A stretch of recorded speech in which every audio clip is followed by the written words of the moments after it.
সীমান্তে অস্ত্রধারীর ভয়। ১-১.৫ কিলোমিটার পরপর তাদের ঘাঁটিগুলোতে তাদের সশস্ত্র চলাচল। দীর্ঘ এই সীমান্তের পথে পথে উৎপেতে আছে নীরব ঘাতক। শত শত মাইন বিস্ফোরণে আহত কয়েকশো মানুষ, প্রাণ গেছে বিজিবি সদস্যেরও।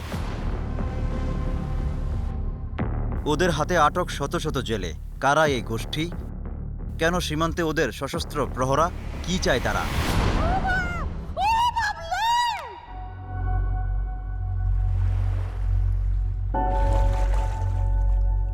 কিভাবে নিশ্চিত হবে বাংলাদেশের দীর্ঘ সীমান্তের নিরাপত্তা? প্রশ্নগুলোর উত্তরটা সহজ নয়। এখানে আছে জটিল রাজনীতির সমীকরণ। আমাদের অনুসন্ধান সেই জটিলতার জাল গুটিয়ে সত্য উন্মোচন করা।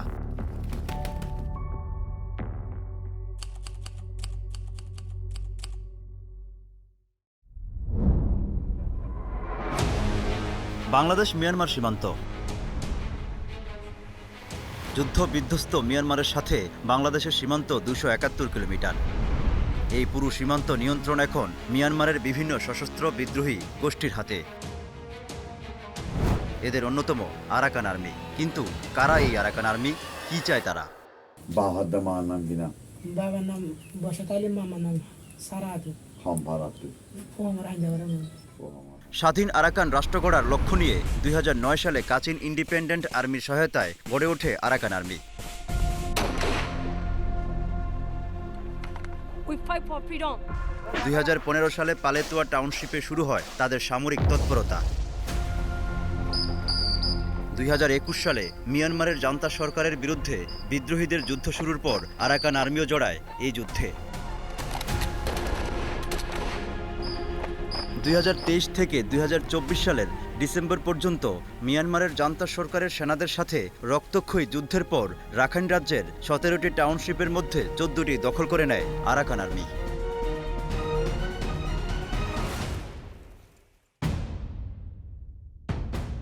নিজেদের দখল করা অঞ্চলগুলোতে তারা বাড়িয়েছে সশস্ত্র তৎপরতা।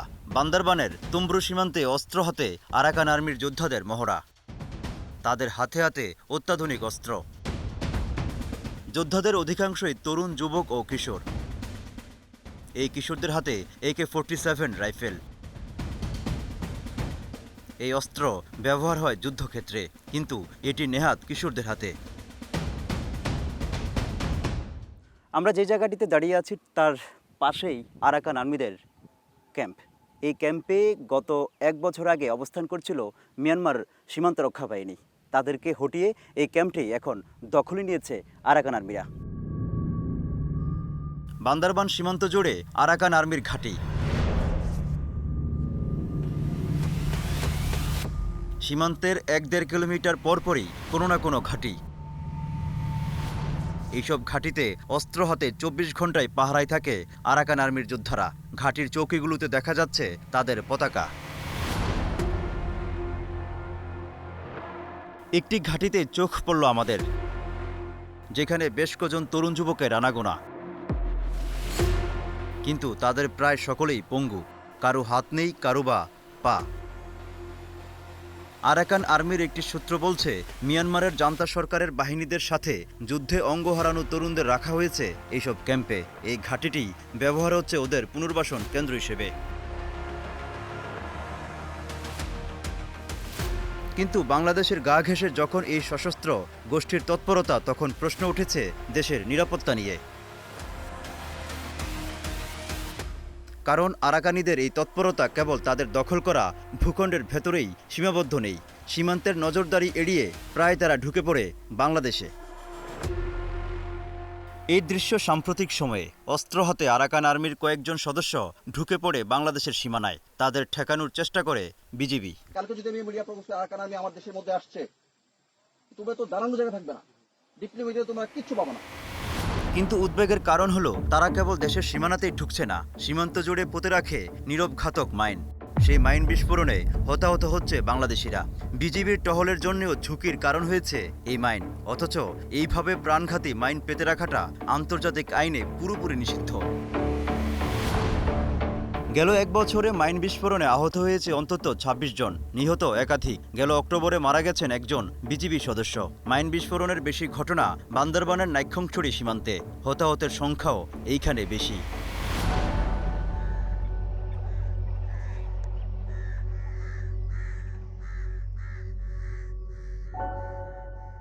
এমনই একজন বান্দরবানের ঘুমধুমের বাসিন্দা হাসান। সীমান্তের কাছেই তার চাষের জমি। সেই জমিতে গরু আনতে গিয়ে মাইন বিস্ফোরণে উড়ে যায় হাসানের একটি পা। সেই হাসানের জীবন এখন দুর্বিষহ। এরা তার কোনো আমি রাখি রাতের বেলা এরা তো বাইরে চলে আসে। আমি যেটা বিস্ফোরণ হয়েছে এটা হচ্ছে আপনার এই তারকাটার থেকে প্রায় ১০০-১৫০ মতো বাংলাদেশের ওখানে রাখছে মায়। ওইটা প্রতিদিন তো আতঙ্কে, প্রতি রাত্রে তো ওরা গোলাগুলি করে। এই যে কিছুদিন আগেও প্রায় ১-১.৫ ঘন্টা মতো গোলাগুলি হয়েছে। এই যে আজ থেকে 2 দিন না 3 দিন আগে।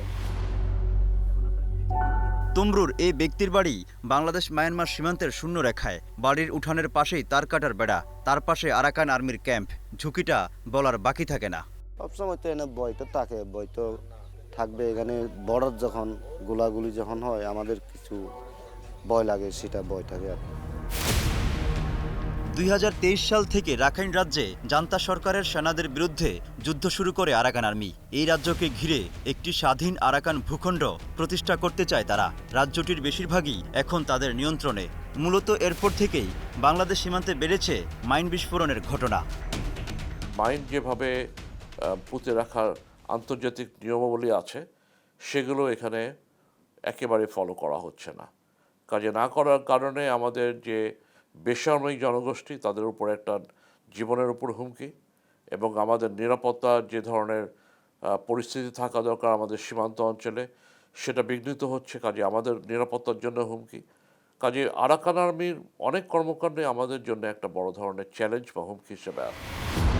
১৯৯৭ সালে জাতিসংঘের মাইন নিষিদ্ধকরণ চুক্তিতে সই করেনি মিয়ানমার। সেই সুযোগটাই লুফে নিয়েছে আরাকান আর্মি।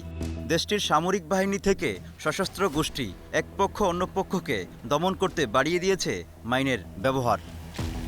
সীমান্তের ওপারে আরাকান আর্মির সাথে সংঘাত চলছে অন্য গোষ্ঠীগুলোরও। তাদের অভ্যন্তরীণ সংঘর্ষে গোলাবারুদ এসে পড়ে বাংলাদেশের সীমানায়। গোলাগুলির সময় গ্রামবাসীকে বাড়িঘর ছেড়ে যেতে হয় নিরাপদ আশ্রয়ে। সীমান্তে এও আরেক আতঙ্কের নাম। এখানে ওইখান থেকে নামে এখানে আসে রাত্রেবেলা, যখন ওইদিকে গিয়ে এখানেও গোলাগুলি পড়ে, আমরা আতঙ্কে থাকি। কয়েকদিন আগে 10-11টার দিকে গোলাগুলি ওইখানে গুলিও পড়ছিল, ওইখানে থাকছিলাম আমরা নিচে, কাঠ থেকে নাইমা নিচে থাকছিলাম।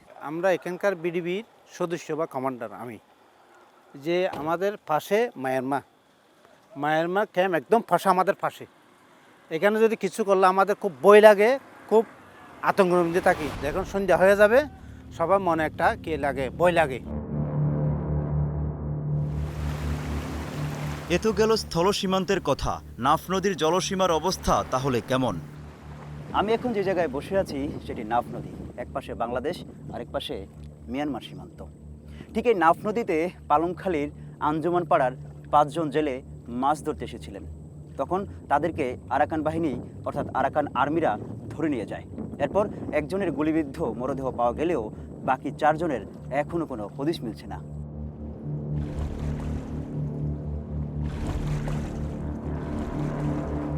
নাফ নদীতেই কথা হলো একজন জেলের সঙ্গে। মাছ ধরাই তার জীবিকা, কিন্তু দিনে দিনে বাড়ছে তাদের নিরাপত্তার ঝুঁকি। ভয়ে তটস্থ থাকতে হয় সারাক্ষণ। এই আতঙ্ক মানে মাঝে মাঝে মানে কি ওরা গুলি করে, আর ওরা মাঝে মাঝে মানে নৌকার মধ্যে মানে কি আমাদেরকে সারা দেয়। কিছুদিন আগেও মানে কি 10 ভাই আর গুলি করছে এই 4টার দিকে। এদের নাকি মানে এই মাছ ধরতে আসে, মানে এত ঝুঁকি নিয়ে আপনারা মাছ ধরতে কেন আসেন? কি করবো, আমাদের মাছ মারা নিয়ে পরিবার চলতে হয়।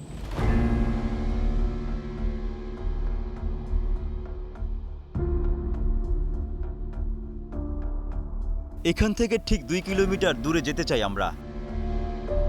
দুর্গমে হাঁটা পথে আমাদের গন্তব্য কক্সবাজারের উখিয়ার পালংখালীর আঞ্জুমান পাড়ায়। এই পাড়ার কয়েকজন জেলেকে ধরে নিয়ে যায় আরাকান আর্মি।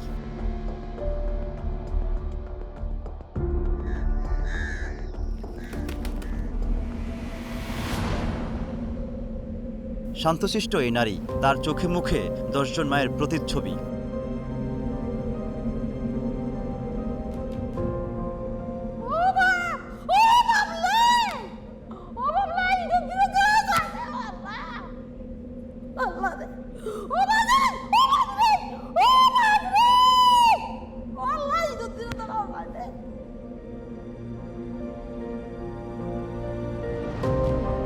মোবাইল ফোনে একটি ছবি দেখেই শুরু হয় তার আহাজারি।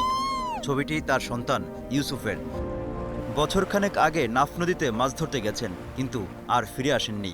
সেই থেকে ছেলের অপেক্ষায় দিন কাটে মায়ের।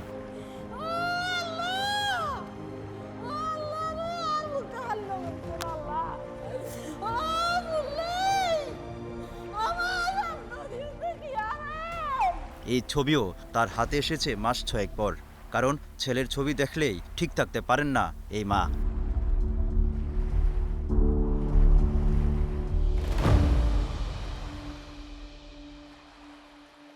মানুষে হদে তোর পর মারি ফেলিব, তুমি গেলে বিড়িয়ার গেলে কিয়া আর বন্ধু মাছ চাইতে গেলে ইতারা দৌড়ি, তারা তো ফোন দৌড়ি ফোন নিতে যাইব তা না, ফোন দৌড়ি ফোন আইলে ফোন তার মারত আয় যাইম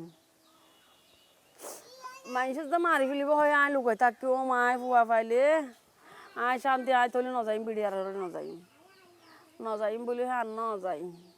এবেলা কেং করে আনো হার হাঁচে যাইম বেড়ে আসিল অজ্ঞ মানুষ দর্জিতে মানুষই বার ওর আশা ভরসা আনি বেগিন আল্লাহর ওরকে লালই এই অজ্ঞ আরো ধরি বই থাকি এসে চাইতে নদীতে 10 মাস গিয়ে দিয়ে। পাশের বাড়ির সৈদুল বশর, তিনিও গিয়েছিলেন নাফ নদীতে মাছ ধরতে। তার গুলিবিদ্ধ মরদেহ পেয়েছেন পরিবার, কিন্তু বাকিদের কোনো খোঁজ মেলেনি। ওইখান থেকে নদীর থেকে ধরে নিয়ে গেছে, ধরে নেওয়ার আগে কে গুলি করছে, ডাকছে, ডাকার পরে কে গুলি করছে, গুলি করার পরে কি 4জনকে নিয়ে গেছে, একজনকে লাশ পাওয়া যায়নি, 2 দিন পর লাশটা পাইছে।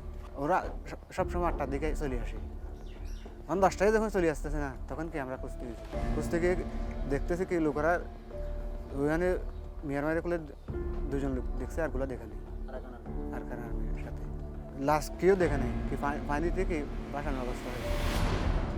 তথ্য বলছে গেল 1 বছরে নাফ নদীতে 350-এরও বেশি জেলেকে অপহরণ করে নিয়ে যায় আরাকান আর্মি। বিজিবির সাহায্যে স্বজনদের কাছে ফিরে আসে 200 জন। বাকি 150-এরও বেশি জেলের কোনো হদিশ নেই। তারা কোথায় আছে, কেমন আছে জানারও কোনো উপায় নেই।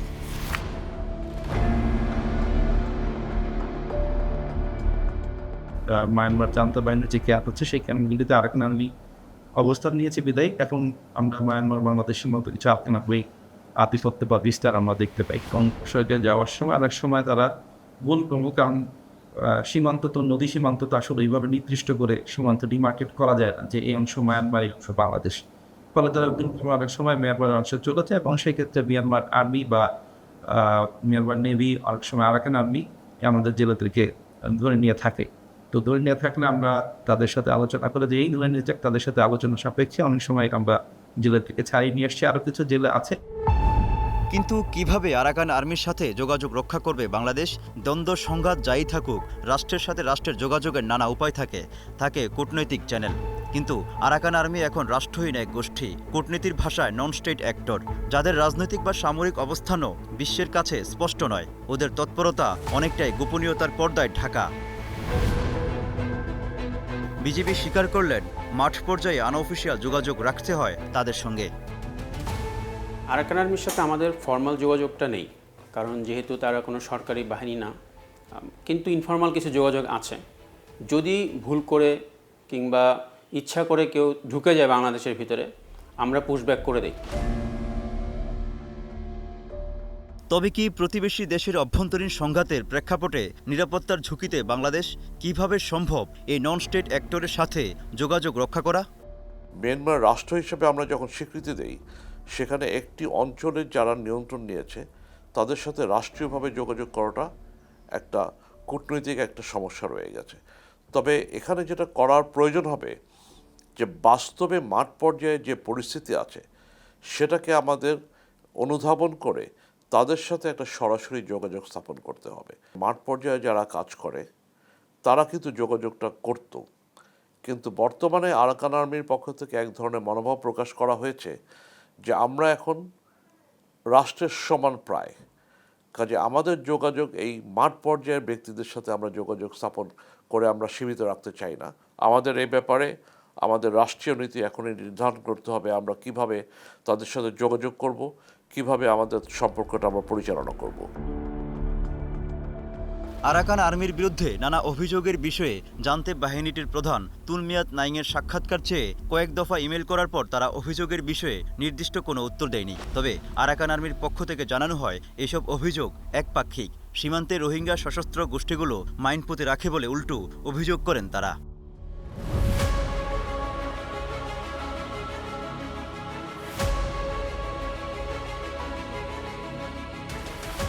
মিয়ানমারের অভ্যন্তরীণ সংকট কাঁদাচ্ছে বাংলাদেশের সীমান্তবর্তী মায়াদের, কৃষকদের, জেলেদের। তৈরি হয়েছে নিরাপত্তার ঝুঁকি। শঙ্কা আছে অবৈধ অস্ত্র আর মাদক কারবার বেড়ে যাবার। বড় শঙ্কা নতুন করে আবারও রোহিঙ্গা ঢল বাড়ার।